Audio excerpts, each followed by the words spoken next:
Why is it, after ending a relationship, the one person you can't seem to stop blaming is yourself? That roaring storm of self recrimination in your head is deafening, isn't it? If only I had been more patient. If only I hadn't said that. You become your prosecutor, your own judge, and your own jury, and the verdict is always the same: guilty. Sam Smith's song, Forgive Myself, I just heard it for the first time last week and I was like, wow, I love it. It's more than just a beautiful, heart-wrenching song. It's a beacon for that painful place so many of us get stuck in. It speaks to that spiraling, sorrowful story we find ourselves trapped in, the one where we endlessly ask, what if I had just done this differently? Or perhaps this pain is purely my fault. But what if that profound, persistent self-blame is the very thing preventing you from peace? In this video, we're going to walk that path together, using the powerful principles in Smith's song as our guide. We will dismantle the reasons we carry this crushing weight of self-blame and discover why letting go is the most crucial step toward healing and finding a more fuller, more fitting love. By the end of this, you won't just understand the power of self-forgiveness. You'll have a clear, compassionate course to get you there. Welcome to Waves of Change. This is my journey of retiring, relocating, and writing what peace means for me. Because you're never too late and your peace is never too far. So why do we do this to ourselves? Why is our first fiercest instinct after a relationship ends is to point the finger inward? It's an almost primal response, and it's profoundly tied to a deep need for control. When a relationship ends, particularly when it feels sudden, our world feels chaotic, capricious, and completely out of our hands. Blaming yourself, as strange as it sounds, becomes a desperate bid for borrowed control. It whispers a deeply dangerous but deceptively tempting tale. If I was the problem, then I could have fixed it. If I had simply been better, been more, this would not have happened. This loop of if only feels productive, like you're piecing together a puzzle and preparing for the future.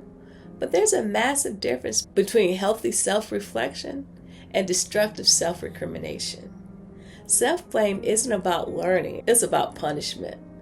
It keeps you painfully tethered to a past you can't possibly change. Psychologists tell us this is especially tough for people who already possess a powerful inner critic because it simply confirms a long-held belief that they're somehow fundamentally flawed and unworthy of love. Think of it this way. Your brain is desperately trying to solve the problem of why did this immense pain happen to me? The easiest, most immediate answer is to blame the one person you believe you can control, you. But a relationship is never a performance put on by a single person. It's a complex dance between two people shaped by timing, compatibility, and 1,000 other factors far outside of any one person's control. Placing all that weight on your own shoulders isn't just inaccurate, it's a recipe for long-term suffering. You end up trapped, not by the breakup itself, but by the bleak, biting story you keep telling yourself about it. And this is where the quiet, clarifying power of Sam Smith's Forgive Myself comes in. That song, I tell you, it's a masterclass in how to flip that narrative. With just a simple, sparse piano, the music itself feels as raw and as real as a human heart and the depths of sorrow. The lyrics don't lash out with anger or blame. They begin with the quiet, knowing admission. Do you ever think of me in California alone? It's a lonely place at the best of time, Lord knows. This is not the sound of someone trying to win an argument. This is the sound of an honest, painstaking reflection. Smith sings of sweet, soft memories and the sharp, shocking feeling of a broken heart. But then the song pivots to its profound truth. The chorus doesn't say, I can't love someone else until you return to me. It says, I can't love someone else until I forgive myself. That is the turning point. That is the moment of clarity so many of us miss in our misery. The song understands that the real barrier to future happiness isn't the absence of an ex, it's the presence of self-punishment. The healing has to be an inside job. It's about taking responsibility, not for the failure of the relationship, but for the future of your own peace. The song models such a mature, measured way to handle heartbreak. It acknowledges the agony and the faint hope that a person might just walk back through the door, but it ultimately accepts the reality that they are not there. And in that acceptance, the focus finally, mercifully, shifts inward.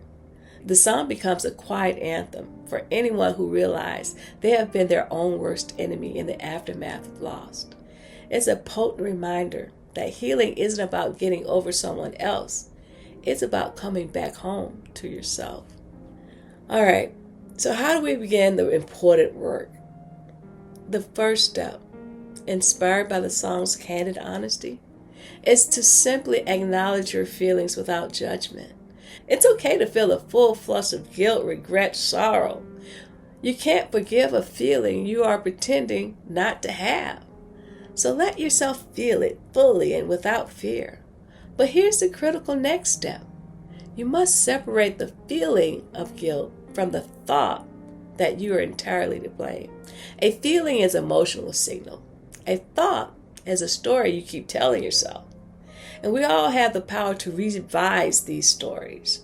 When those self-blaming thoughts begin to bubble up, you have to become a kind of compassionate counsel for your own heart. Ask yourself, is this thought completely 100% true? Is it true that you and you alone caused the relationship to end?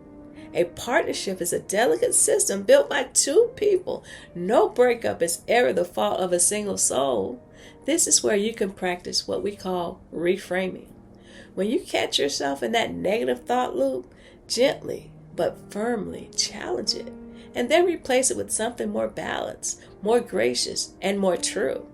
For example, instead of thinking, I destroyed everything, try shifting it to, this relationship didn't last, and it's deeply painful, but its ending does not define my worth. It simply means we weren't the right fit for forever. Instead of, I should have tried harder, reframe it to, I did the very best I could with what I had at the time. This isn't about making excuses. It's about drawing a bright line between healthy accountability and harmful self-abuse. Acknowledging your partner's wisdom, punishing yourself for being human is not.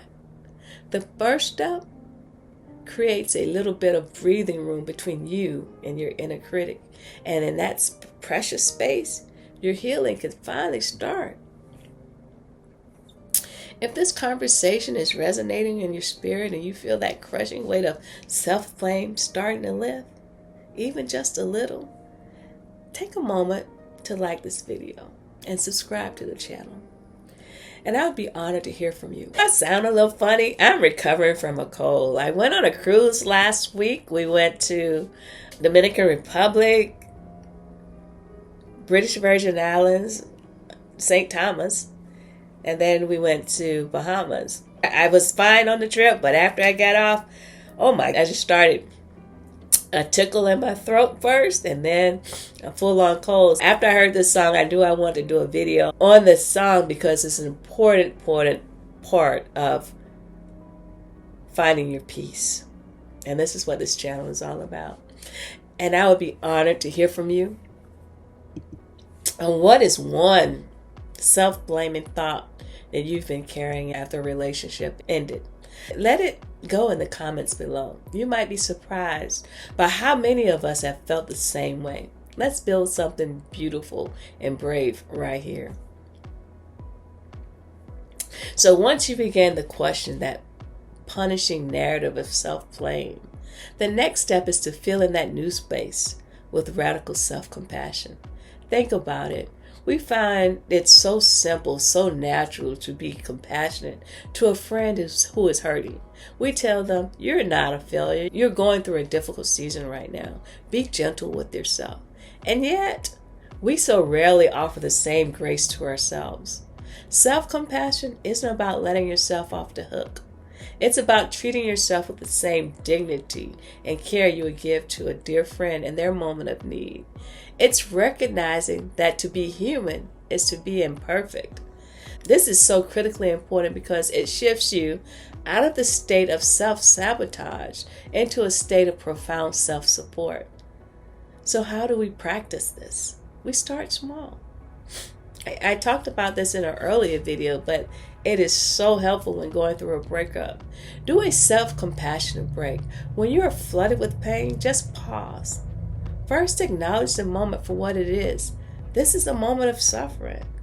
Next, connect your experience to our shared humanity. Suffering is a part of life. Other people have felt this way. This reminds you that you are not alone in your ache. Finally, you must offer yourself kindness. You can even place a hand over your heart and say, may I be kind to myself, or may I give myself the compassion I need right now. Another powerful tool is the pen. Try writing a letter to yourself from the perspective of your most loving, compassionate friend. What would they say to you about this breakup? What are the strengths, what resilience, what beauty would they remind you of? These practices might feel foreign or even foolish in the beginning, but with patience, they begin to fundamentally rewire your brain. You build new, gentle pathways that challenge the old, worn-out roads of self-criticism. Forgiving yourself isn't a singular event. It's a daily practice of choosing compassion over condemnation. It's the steady, faithful journey of finally coming home to yourself. The final and formidable step in this journey is to actively rewrite the story of the heartbreak. Right now, you might see this ending as a story of failure, as a definitive proof of your deficiencies. But every experience, especially the painful ones, holds a lesson. Your work now is to find that lesson and transform this chapter from a tale of loss into a testament of growth. Now, this isn't about toxic positivity or pretending the pain wasn't real. It's about finding the purpose in your pain. Ask yourself, what did this relationship teach me about what I truly need or desire? What did it reveal to me about my own boundaries or my lack thereof? What did I really learn about what I authentically want and absolutely deserve in a partner? For me, a painful lesson I had to learn was not to ignore red flags at the beginning of a relationship. In the excitement of a new connection, I would explain away behaviors that deep down my intuition knew were warnings. The end of that relationship forced me to finally get honest with myself. And now I understand to trust my gut instincts and not ignore the red flags. That knowledge was a gift born from pain. When you can look back and pull wisdom from your past, it stops being a source of shame and starts being a source of strength. The mistake is no longer a mistake. It's a master teacher. The time is no longer wasted. It was a part of the curriculum. Sam Smith's album, Love Goes, truly captures this. The entire album is a journey of renewal, reflection on love, turmoil, and self-growth. He did the darn thing. You can honor the love that was, grieve the love that was lost, and at the very same time, use the experience to become a wiser, more self-aware you. You can't change what happened, but you hold complete control over what you do with it now. You could decide that this heartbreak will not be the thing that breaks you. It could be the catalyst that helps you build a more authentic, more beautiful life. You would not have this new wisdom without that experience. And in that sense, nothing was truly ever lost. The path from heartbreak to healing is never a straight line. It's messy, it's winding, it takes tremendous courage. But as Sam Smith's powerful music shows us, the most important part of that journey is the turn inward. It's the moment you stop waiting for someone else to come back and start focusing on coming back to yourself. Forgiving yourself releases you from a prison you didn't even realize you'd built. It allows you to set down the heavy weight of the past and walk forward feeling lighter, freer, and more whole. Remember this: a relationship ending is not a final judgment on your worth. It is simply a sign that one story has reached its conclusion. And now, my friend, you have a blank page and the pen is in your hand. Acknowledge your pain. Challenge your inner critic. Treat yourself with unwavering kindness and rewrite your story. You are human. You loved, you learned, and now you are healing. And you will absolutely love again, starting with the person in the mirror. If this message resonated with you, I invite you to join our community by subscribing to the channel. I'm Vanessa. This is Waves of Change. Thank y'all for joining me today. Remember, you're never too late, and your peace is never too far. Bye now.